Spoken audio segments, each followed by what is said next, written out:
Se 18,5 fosse levado para um estúdio e acampado em uma sala cheia de indivíduos com a capacidade de dar uma luz verde a um filme, sua primeira pergunta seria justamente: quem é o público para isso? A resposta, a julgar pelo produto acabado, é as pessoas envolvidas em fazê-lo e quem mais o vê e gosta. Acontece que um monte de filmes maravilhosos e pequenos que só poderiam ser feitos nas bordas mais externas do sistema se encaixam nessa descrição.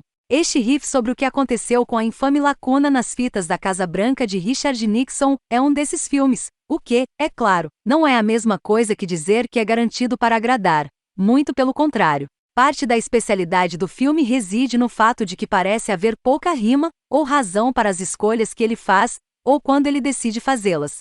O ano é 1974, e o país está zangado com Watergate.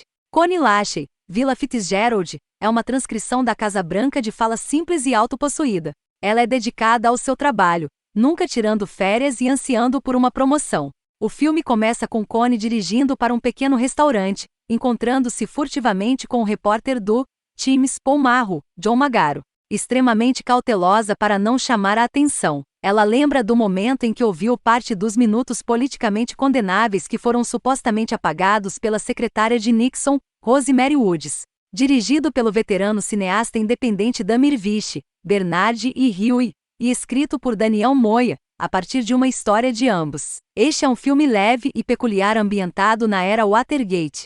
Ele marca em pouco menos de 90 minutos, e se transforma dentro e fora de vários gêneros, sem se comprometer com nenhum deles. Não tem uma visão, tem uma vibração. O filme não é um romance, embora continue ameaçando ir nessa direção. Nem é uma sátira política ou um thriller de conspiração, embora tenha traços de elementos desses gêneros também. Os close-ups de equipamentos de gravação e imagens de vigilância de pessoas sendo observadas a uma distância discreta evocam Todos os Homens do Presidente, Blow Out e outros thrillers pós-Watergate. E ainda assim é um filme que fica na mente depois que você vê-lo. Toda escolha é feita com confiança, mas a partir de um lugar intuitivo, como decisões tomadas por um sonhador lúcido. Connie pegou a gravação por pura sorte.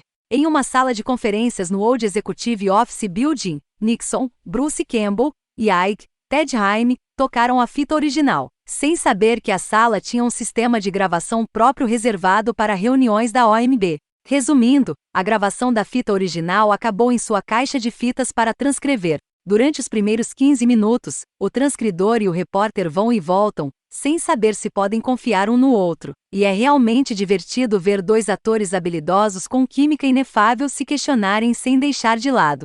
Logo, ambos concordam em ir a um motel e ouvir a fita em particular. É onde eles se passam por recém-casados e conhecem vários convidados peculiares.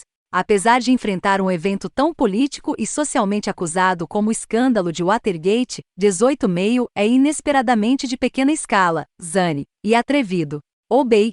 O roteirista Daniel Moya mantém a verve política da história, reforçando a claustrofobia do dilema de Paul e Connie. Agora, em um motel assumindo identidades falsas, sem um toca-fitas à sua disposição, a dupla suspeita de tudo e de tudo. Ninguém sabe que a fita existe ou não. Villa Fitzgerald estrela como Connie, uma transcricionista que se depara com uma gravação de Nixon, dublada por Bruce Campbell, e os assessores H.L. Haldeman, John Crier e Alexander Ike, Ted Haim, ouvindo a sessão da fita que eles posteriormente decidem apagar. Aparentemente eles cometeram o erro de realizar esta festa de escuta privada em uma sala onde, sem que eles soubessem, todas as conversas são automaticamente gravadas, que é como Connie acabou ouvindo o processo e decidindo levá-los a um repórter do New York Times chamado Paul, John Magaro. Paul está cansado de comer a poeira repertorial do Washington Post na batida de Watergate. Ele anseia por seu próprio furo. Ele quer ouvir a fita ele mesmo. Connie compreensivelmente não permitirá que seja tirada de sua posse. Então eles concordam em ir para o motel Silver Springs, onde eles vão fingir ser um casal, reservar-se um quarto, e tocar a gravação para que Paul possa tomar notas. Complicações seguem complicações. O jogador de bobina de Connie não vai funcionar. Então eles vagam pelo lugar perguntando se alguém mais tem um jogador de bobina de carretel de trabalho. Mesmo em 1974, está a uma ordem alta.